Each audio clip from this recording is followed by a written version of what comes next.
आज राज्यातील 29 पालिका निवडणुकांसाठीचा प्रचार थंडावणार, उमेदवारांचा रॅली आणि घरोघरी प्रचारावर भर।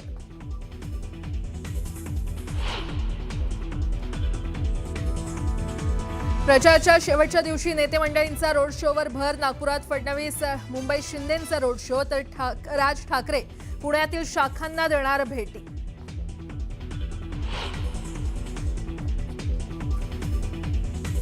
मुख्यमंत्री फडणवीसांकडून शिवतीर्थावरील सभेत लावले तो व्हिडिओ। ठाकरे बंधूंचे एकमेकांवर टीका करणारे दाखवले व्हिडिओ।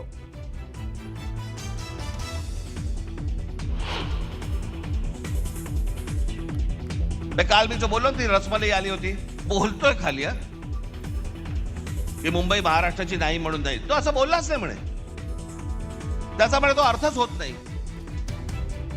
अन्नामलाईंचा व्हिडिओ दाखवत राज ठाकरेंचा मुख्यमंत्र्यांवर हल्लाबोल।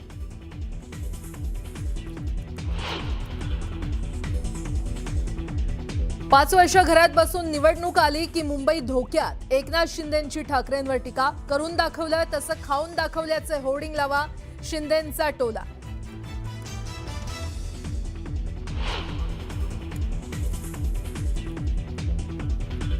नाशिकमधल्या शिवसेनेचे शहर प्रमुख तिदमेंवर मंत्री महाजनांनी केले आरोप। ड्रग्ज पेडलर सोबत संबंध असल्याचा केला आरोप।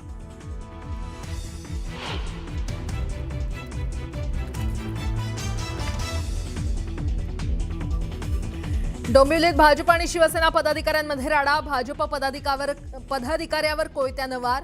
वेळ संपल्यानंतरही प्रचार करत असल्याच्या आरोपावरून राडा।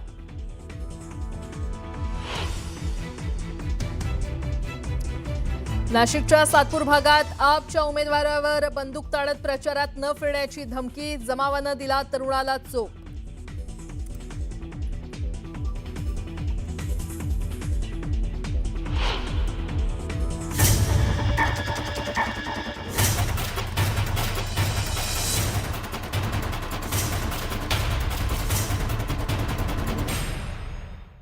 नमस्कार, मी प्राजक्ता तांडेल। तुम्ही पाहताय न्यूज 18 मराठी। मुलुक महाराष्ट्रमध्ये आपलं सगळ्यांचं स्वागत।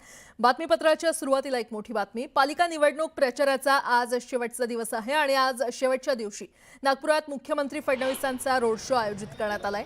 रोड शोची जय्यत तयारी भाजपकडून करण्यात आलेली आहे, तर रोड शोच्या मार्गावर जागोजागी स्वागत कमानी आणि छोटे स्टेज उभारण्यात आलेले आहेत।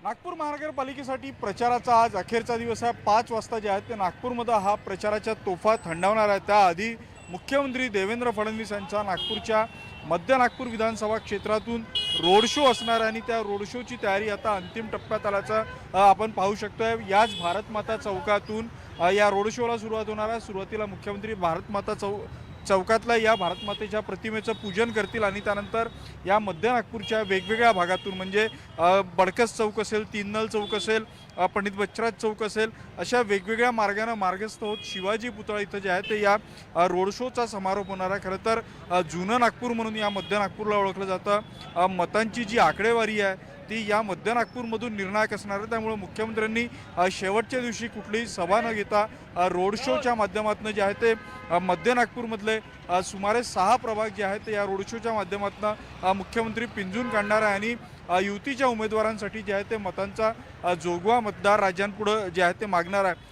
सकाळी साधारण 11 वाजता या रोड शोला सुरुवात होईल आणि वेगवेगळ्या मार्गाने जात दुपारी 12:30 वाजता या रोड शोचा शिवाजी पुतळा इथं समारोप होणार आहे। आपण पाहतोय की या रोड शोसाठी भाजपकडून जय्यत तयारी करण्यात आलेली आहे। या रोड शोच्या सर्व मार्गावर जे आहे ते भाजपचं चिन्ह असलेल्या कमळचे झेंडे असतील किंवा फुगे असतील, भगवे तोरणं असतील, हे लावलेले आहेत। स्वागताच्या कमानी ज्या आहेत त्या ठिकठिकाणी लावण्यात आलेल्या आहे आणि या मार्गामध्ये जे महापुरुषांचे पुतळे आहेत त्या महापुरुषांच्या पुतळ्याचं सौंदर्यीकरण फुलांच्या माध्यमातून करण्यात आलेलं आहे। समाजातल्या विविध सामाजिक असेल, धार्मिक असेल या संघटनांकडून देखील या रोड शोच्या दरम्यान मुख्यमंत्र्यांचं स्वागत केलं जाणार आहे। त्यामुळं आजचा हा रोड शो जो आहे तो नागपूर महानगरपालिका निवडणुकीच्या दृष्टीने भाजपसाठी अत्यंत महत्त्वाचा असणार आहे आणि तो कशा पद्धतीने जंगी होईल या दृष्टीने जे आहे ते आता भाजपकडून नियोजन सुरू झालेलं आहे। सुमारे 11 वाजता जे आहे ते प्रत्यक्षात या रोड शोला सुरुवात होईल आणि मुख्यमंत्री देवेंद्र फडणवीस स्वतः बाईक चालवत, बुलेट चालवत जे आहे ते या रोड शोमध्ये सहभागी होऊन मतदारांना मतांचं दान मागणार आहे। व्हिडिओ जर्नलिस्ट प्रशांत मोहितेसह उदय तिमांडे, न्यूज 18 लोकमत, नागपूर। ठाण्यातील सभेतून राज ठाकरेंनी लावरे तो व्हिडिओ म्हणत 2 व्हिडिओ दाखवले आणि एका व्हिडिओमध्ये मुंबई विमानतळावरील गरब्याचा व्हिडिओ दाखवला तर दुसरा अण्णामलाई यांचा व्हिडिओ दाखवत जोरदार टीका केली. पाहुयात.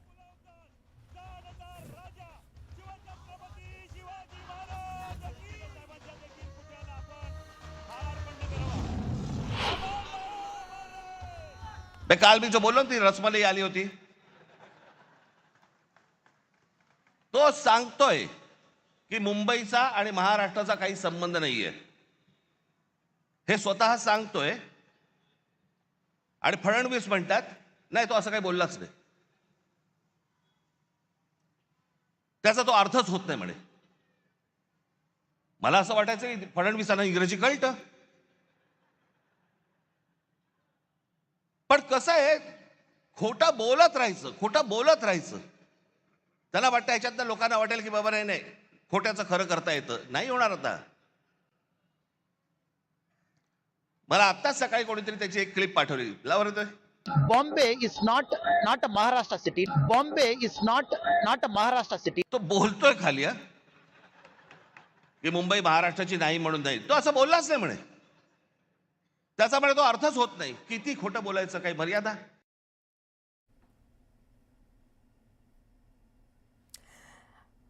आणि याच वेळी त्यांनी मुंबई विमानतळावरील गरब्याचा व्हिडिओ दाखवत जोरदार निशाणा साधलाय. पाहुयात. पण मुंबईत, महाराष्ट्र राज्याची राजधानी मुंबई विमानतळावरती जेव्हा गौतम अडानीने विमानतळ ताब्यात घेतलं, ते ताब्यात घेतल्यानंतर तुम्हाला काय सांगायचं होतं आम्हाला, ज्याच्यातनं ही कृती केली, बघा.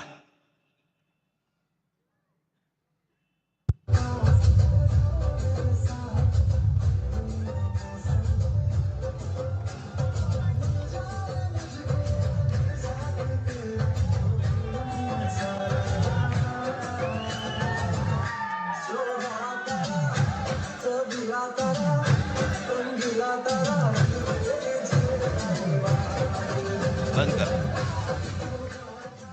मुंबई विमानतळावरती गरबा केला.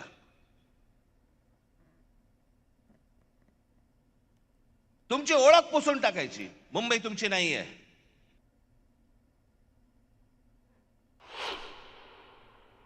गणपतीमध्ये ढोल लेझिम वाजवलेत का हो?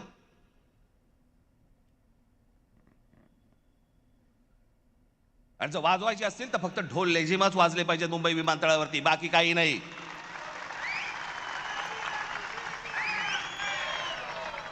ही मुंबई आहे, ही मराठी माणसाची आहे. हा महाराष्ट्र, हे ठाणं, हे मराठी माणसाचं आहे. आपण सगळेजण इथे राहतोय, सगळेजण तुम्ही आलात. भले तुमची भाषा वेगळी असती, गुण्यागोविंदाने राहू, पण आमच्या घरी यायचं कपाट दुरुस्तीला आणि बायकोकडे नजर टाकायची कळणार नाही. अदानींसोबत दोस्ती करण्याइतका मी अडाणी नसल्याचं राज ठाकरे म्हटले, तर त्यांच्या या टीकेला शिंदेंनी खोचक टोला लगावलाय. पाहुयात. जब चाहिए हरी पत्ती तब याद आते हैं उद्योगपती. असं यांचा स्वभाव आहे. आणि म्हणून आमच्यासाठी उद्योगपती नाही, उद्योग तर आलेच पाहिजे, पण मुंबई फर्स्ट आणि मुंबईकर फर्स्ट, हीच आमची भूमिका आहे. ज्या वेळेला या महाराष्ट्रावरती संकट येईल, ज्या वेळेला या मुंबई ठाणा आमच्या शहरांवरती संकट येईल, राज ठाकरे दोस्ती बिस्ती बघणार नाही कुठे. आणि अडाणीशी दोस्ती करण्याचा माझा विषयच नाही. मी इतका अडाणी नाहीये.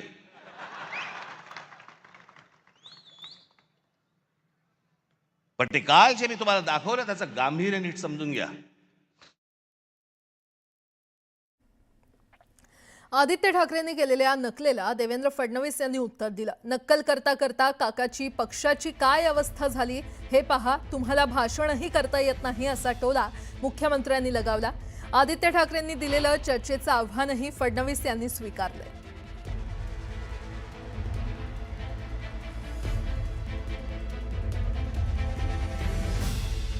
एकच विषय घेतात कुठे गेलो की, आमची मुंबईमध्ये सत्ता येणार आणि सत्ता आल्यानंतर अध्यक्ष महोदय, मोदी साहेब, आम्ही इथून बांगलादेशाला काढणार, जलवा है मेरा, मैं आऊंगा. काय चाललंय हो? कशासाठी हे सगळं? मुख्यमंत्री महोदय, तुम्ही मुख्यमंत्री 7 वर्ष ह्या राज्याचे आहात, हे विसरू नका. काही लोकांनी काल माझीच नक्कल केली. मला मजा येते कोणी माझी नक्कल केली तर, मला आवडतं, मला काय प्रॉब्लेम नाही आहे. पण त्यांना हे समजायला पाहिजे, अरे नक्कल करता करता काकाच्या पक्षाची काय स्थिती झाली. काकाला किमान चांगली नक्कल करता येते, भाषण करता येतं, तुम्हाला तेही करता येत नाही. तुमची काय अवस्था होईल. आणि म्हणून मला असं वाटतं थोडं मागे वळून बघितलं तर यांच्या लक्षात येईल. मुंबई विमानतळाची जागा विकायला काढतील अशी टीका राज ठाकरे यांनी केली होती आणि त्यांच्या या टीकेला मुख्यमंत्र्यांनी जोरदार प्रत्युत्तर दिलंय. पाहूयात. हा संपूर्ण विमानतळ विकायला काढणार. या शिवाजी पार्क मैदान एवढी जवळपास 50 ते 60 शिवाजी पार्क मैदान बसतील एवढा प्लॉट आहे तो, धारावीला लागून. अशी नाही ना मुंबई आम्हाला मिळवत आहेत. आम्ही बदा पैसे होतो, जमिनी विकत घेतो, जमिनी सगळ्या काढून घेतो. आणि इकडच्यांचं काय घेऊन बसलोय आपण? या सरकारमध्ये बसलेत त्यांचं ते काहीतरी करू शकतात का? काहीच नाही करू शकत. 1988 सालापासनं नव्या मुंबईला एअरपोर्ट करायचं या संदर्भातली संकल्पना झाली. पण ते जाऊ द्या. माझा त्यांना सवाल आहे, तुम्ही मातोश्री वनवरनं मातोश्री तूकडे गेलात, का गेला? जागा कमी पडत होती म्हणून? किंवा आमचे राजसाहेब कृष्णकुंजमधनं शिवतीर्थावर गेले, का गेले? जागा कमी पडत होती म्हणून. अरे असंच आमच्या मुंबईच्या एअरपोर्टवर एकच धावपट्टी होती, दुसरी धावपट्टी तिथे तयार करता येत नाही. म्हणून 25 वर्ष चाललं होतं नवी मुंबईला एअरपोर्ट करा. इतके अहवाल आले, तुमच्याही काळात अहवाल आला. प्रत्येक अहवालाने सांगितलं मुंबईला जर नवीन एअरपोर्ट दिलं नाही तर मुंबईचा GDP आता थांबलेला आहे, मुंबईची ग्रोथ थांबलेली आहे. अरे मोदीजींच्या नेतृत्वात 5 वर्षामध्ये आम्ही नवीन एअरपोर्ट करून दाखवला. तुझको मिरची लगी तो मैं क्या करू. आणि आता सांगतो तिसरा एअरपोर्ट पण करणार आहे. अरे जर लंडनला 3 एअरपोर्ट असू शकतात तर माझ्या मुंबईला 3 एअरपोर्ट का नाही? तुम्ही कितीही हल्ले करा, पण भाजप सेनेचा बालेकिल्ला मजबूत आहे. 14 तारखेला तिळगुळ येईल. तिळगुळ घ्या आणि खा, त्यांचं मटण खा आणि आमचं बटण दाबा, अशा शब्दात पाणीपुरवठा मंत्री गुलाबराव पाटील यांनी जळगावातील महायुतीच्या प्रचार सभेत सूचक विधान केले.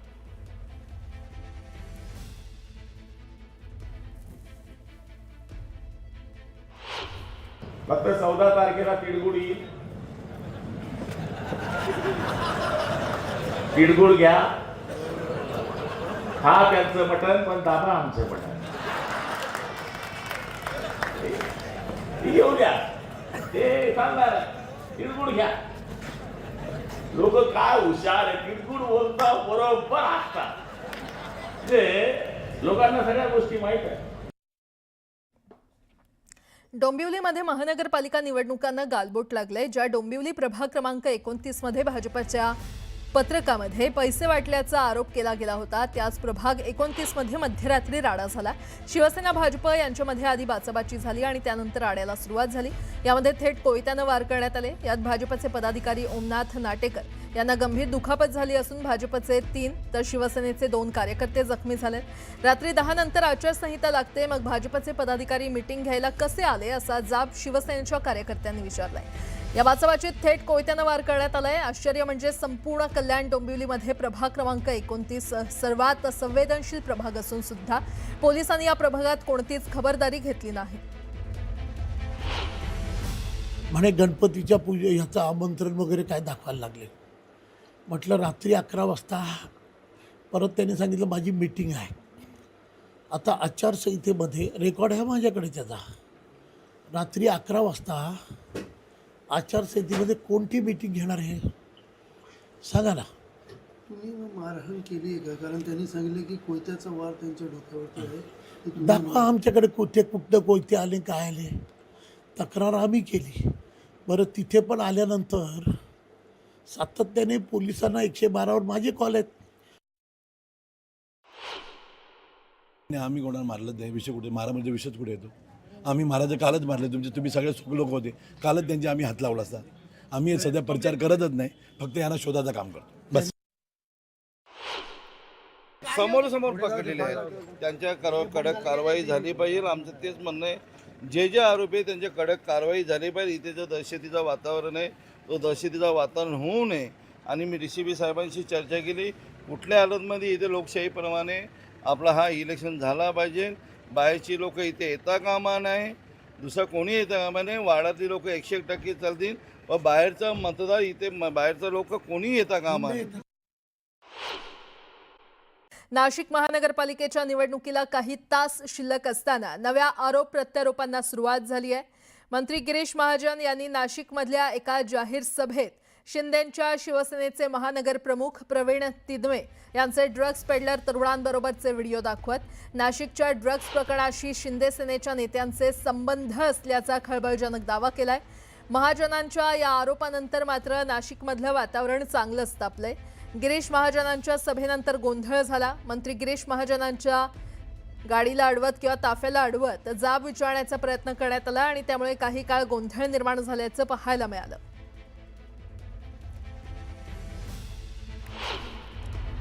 ते महानगराचे अध्यक्ष आहेत. मी इथे आल्यावर स्टेजवर मला त्यांनी त्या मोबाईलमधून मला हे सगळं दाखवलेलं आहे. MDचं सेवन करताना तरुण पिढी या ठिकाणी दिसते.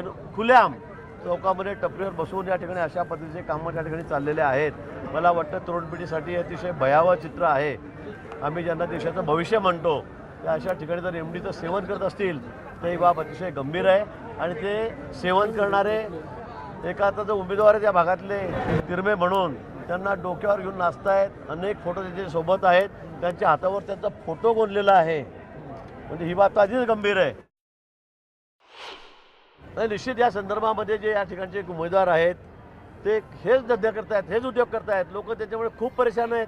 कोणी बांधकाम व्यावसायिक असतील, बिल्डर असतील, त्यांचे प्लॉट शेते आहेत, कुठल्याही कामाच्या संदर्भामध्ये महाशय जाऊन त्या ठिकाणी माहितीचा अधिकार देतात, लोकांना ब्लॅकमेल करतात, त्यांच्याकडून पैसे उकळतात. हा त्यांचा राजधंदा आहे, सगळ्या नाशिककरांना माहीत आहे. आणि म्हणून मला असं वाटतं अशा लोकांना सुद्धा महापालिकेत जाण्यापासून रोखलं पाहिजे.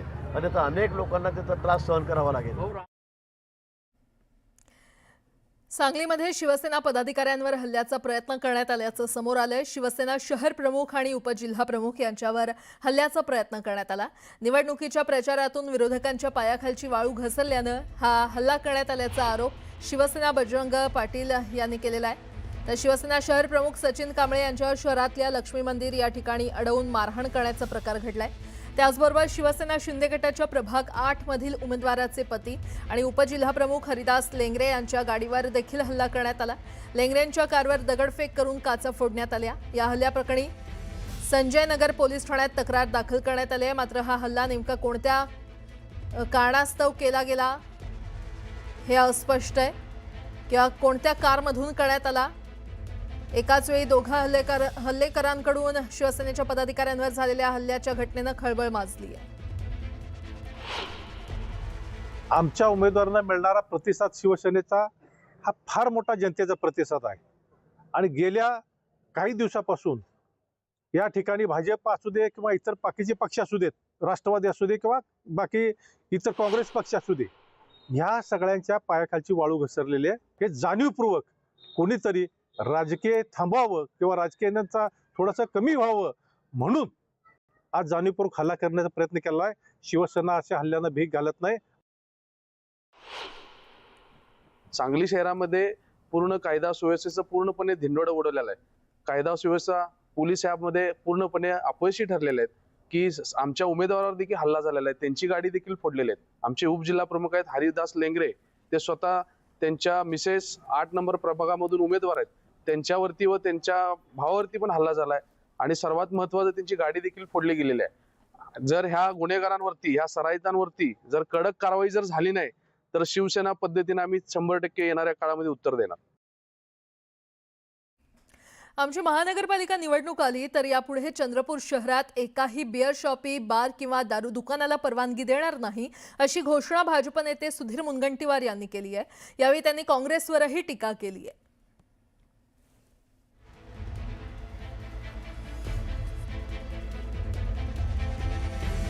हाच राऊत माझ्याकडे आला होता जगन्नाथ बाबा नगर मध्ये, तिथं बिअर शॉप उघडायची एनओसी दिली।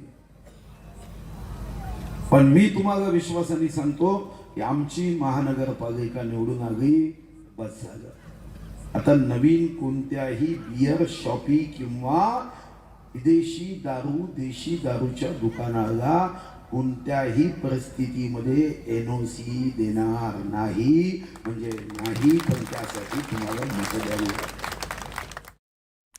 भाजप प्रदेशाध्यक्ष MM नेत्याच्या पाया पडल्याचा कथित किस्सा चंद्रपुरात मनपा प्रचार सभेत पोहोचला। काँग्रेस नेते विजय वडेट्टीवार यांनी चंद्रपुरात प्रचार सभेत भाजपला सवाल विचारला। सोशल मीडियावर फिरलेल्या संशयित फोटोवरून वडेट्टीवार यांनी भाजपला लक्ष केलंय। दरम्यान सत्तेसाठी भाजप काहीही करेल असं विधान करत भाजप सत्तेचे दलाल असल्याची टीका वडेट्टीवारांनी केली आहे। कुठे झालंय? एकीकडे हिंदू हिंदू धर्म म्हणून सांगताय आणि दुसरीकडे सत्तेसाठी इमामच्या नेत्याचे पाय पकडताय। यांना धर्म संबंधाचा काहीच देणं घेणं नाही, यांना लोकांशी काही देणं घेणं नाही, केवळ हे सत्ता यांना पाहिजे, सत्तेशिवाय जगू शकत नाही, हे सत्तेचे दलाल आहे। हा विचार तुम्हाला करावा लागेल। इम्तियाज जलील यशस्वी होऊ नयेत याकडे गद्दारांचं लक्ष होतं। जलील लोकसभेत असते तर वक्फचा काळा कायदा पास झाला नसता, असं विधान असुद्दीन ओवैसी यांनी केलंय।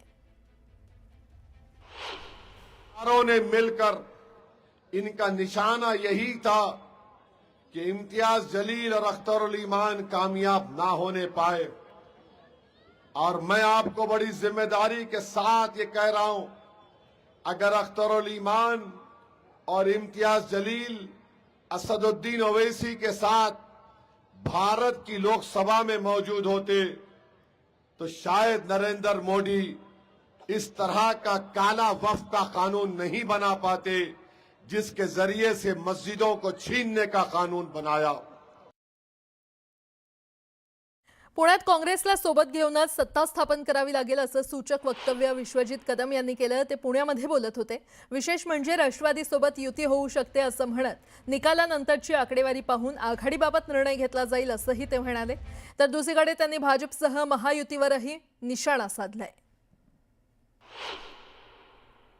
हा त्यांचा ओव्हर कॉन्फिडन्स असेल, त्यांचा ओव्हर कॉन्फिडन्स हा 16 तारखेला दिसून येईल। आमचा कॉन्फिडन्स आहे, गमतीशीर असा राजकीय तमाशा लावला या लोकांनी, आणि तो तमाशा असा आहे की महायुतीच्याच एका पक्षाच्या नेत्याच्या कार्यकर्त्यांनी उठून म्हणायचं की महाराष्ट्राच्या तिजोरीची चावी आमच्याकडे आहे। माझं लय साधं उत्तर आहे, ना तिजोरी, ना तिजोरीची चावी, ना बँक। ज्या बँकेत तुम्ही असं म्हणता तिजोरी आहे, त्या बँकेतले पैसे हे महाराष्ट्रातल्या सर्वसामान्य लोकांचे, महाराष्ट्रातल्या जनतेचे आहे। हे कुणाच्या काकाचे पैसे नाहीत, कुणाच्या खिशातले पैसे नाहीत। नांदेडमध्ये अशोक चव्हाणांनी पुन्हा एकदा राष्ट्रवादीचे आमदार प्रताप पाटील चिखलीकर यांच्यावर निशाणा साधला। स्वतःच्याच पक्षाच्या पदाधिकाऱ्यांचं अपहरण करून मारहाण करणं, डोकं फोडणं हा दहशतवाद संपवायचा आहे असं म्हणत चव्हाणांनी चिखलीकरांवर निशाणा साधला। राष्ट्रवादीचे प्रदेश सरचिटणीस जीवन घोगरे पाटील यांना 23 डिसेंबर रोजी अपहरण करून मारहाण करण्यात आली होती। तर 1.5 वर्षापूर्वी ठाकरे सेनेचे तालुका प्रमुख संतोष वडवळे यांचं अपहरण करून त्याला बेदम मारहाण करून त्याचे बोट छाटण्यात आलं होतं। या दोन्ही प्रकरणावरून अशोक चव्हाण यांनी जाहीर सभेत चिखलीकरांवर टीका केली। उद्या या 2 नागरिकांची अशी हालत केली, उद्या तुमच्यापैकी कोणालाही उचलून नेतील आणि काय घडू शकतं याची कल्पना आपण करू शकता। आणि म्हणून दहशतवाद मोडून काढायचे आपल्याला। मलाही सोडायचं मागे माझ्या मागे लावले होते। अशोक चव्हाण कुठे जातो, कोणाला भेटतो, पाळत माझ्यावर ठेवली होती। सांगली महापालिका निवडणुकीच्या निमित्तानं खासदार विशाल पाटील आणि सांगलीचे पालकमंत्री चंद्रकांत पाटील यांच्यामध्ये जुंपली आहे। राज्यात आणि देशात सत्ता पण सांगली महापालिकेत भाजप लाचार झाल्याची टीका खासदार विशाल पाटील यांनी जाहीर सभेतून केली आहे। दरम्यान मंत्री चंद्रकांत पाटलांनी देखील विशाल पाटलांच्या टीकेचा समाचार घेतला। आणि एवढी लाचार झाली आहे. देशावर सत्ता, राज्यावर सत्ता, आणि महापालिकेत हा पक्ष एवढा लाचार झालाय की अशा गुंड प्रवृत्तीच्या, दहशत निर्माण करणाऱ्या, चोऱ्या करणाऱ्या, भ्रष्टाचार करणाऱ्या लोकांना अखंड प्रभाग यांना उमेदवारी द्यावी लागली. विशाल पाटलांनी त्यांचं बघावं. त्यांना प्रश्न पडलाय की काय करावं, तर ते बघतच राहिले. आता दोन्ही राष्ट्रवादी एकत्र आले का तुम्ही करायचं काय? अरे ज्या विशाल पाटलांनी जाहीर सभेमध्ये जयंत पाटलांना म्हटलं की यांनी आमच्या कुटुंबाचा सत्यानाश केला, त्या जयंत पाटलावर मांडलेल्या मांडून केवढी लाचारी चालली आहे काय.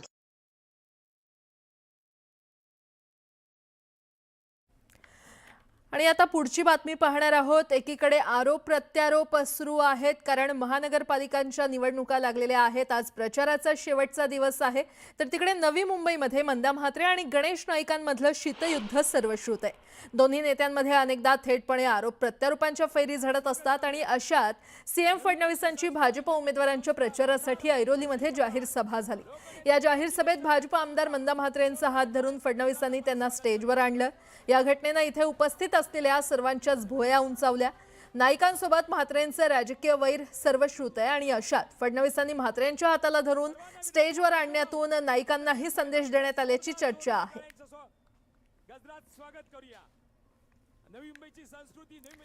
तिकडे कळव्यात प्रमिला केणी यांनी बंडखोरी करत प्रभाग क्रमांक 23B मधून बंडखोरी करत निवडणुकीसाठी त्या उभ्या राहिलेल्या आहेत. प्रमिला केणी यांचं नाव कुठेच चर्चेत नव्हतं, पण त्यांनी अपक्ष अर्ज दाखल केला. मला निवडणूक लढवायची नव्हती, पण कळवाकरांमुळे निवडणुकीला उभी राहिले असं त्यांनी स्पष्ट केलंय. त्यांच्याशी बातचीत केली आहे आमचे प्रतिनिधी अजित मांढरे यांनी.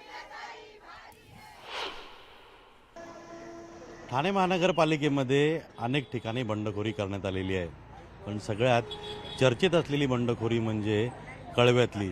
या कळव्यामध्ये प्रमिला मुकुंद केनी यांनी प्रभाग क्रमांक 23B मधून बंडखोरी केलेली. तर माझा थेट प्रश्न आहे, विरोधी पक्ष नेत्या होता, 3 टर्म नगरसेविका, प्रचंड मतांनी गेल्या वेळी आपण विजय मिळवला होता, घरात इतकी वर्ष नगरसेवक पद होतं, मग यावेळेस पुन्हा का निवडणूक लढवावी वाटलं? खरं म्हणजे मला निवडणूक लढायची नव्हती, कारण कोरोनामध्ये माझा एवढा मोठा माणूस सगळ्यांची कामं करताना, जनहिताची सगळे कामं करताना आणि जे सामान आपण कोरोनामध्ये वाटत होतो प्रत्येकाला, त्याचं वाटप करताना त्यांचं निधन झालं होतं. आणि त्यामुळे मला खरं म्हणजे लढायचं नव्हतं, कारण माझा माणूस लोकांसाठी गेलेला आणि तो परत येणार नव्हता हे मला माहिती होतं. त्यामुळे मी लढायचं सोडून दिलेलं. पण डोळ्यात पाणी दिसतंय, कारण का शेवटी घरातला करता धरता माणूस गेलेला आहे.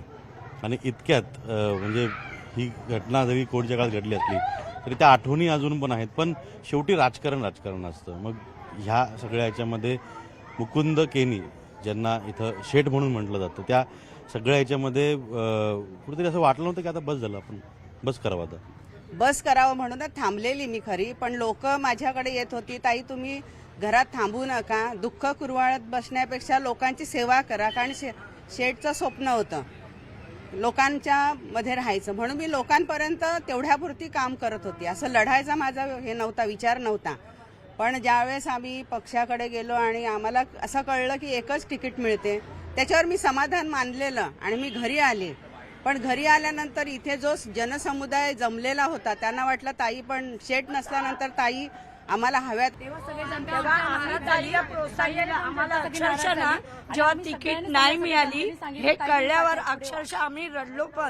पण आज शेठनी जी कामं केली, शेठनी जे कळव्यात केले कामं, त्यांची आठवण ठेवून आम्हाला नगरसेवक सारखा या नगरसेवक कुठेही नसणार, कारण की जनता खूप त्यांच्या पाठीशी आहे. तर या होत्या प्रमिला केनी. ठाण्यामध्ये अनेक अशा बिग फाईट्स आहेत, अनेक अशा बंडखोरीच्या जागा आहेत जिथं निवडणूक जी आहे ती अगदी टफ फाईट होणार आहे. त्यातला एक महत्त्वाचा भाग म्हणजे हा कळव्यातला प्रभाग क्रमांक 23B आहे. व्हिडिओ जर्नलिस्ट रमेश भट्टसह अजित मांढरे, न्यूज 18 लोकमत, कळवा.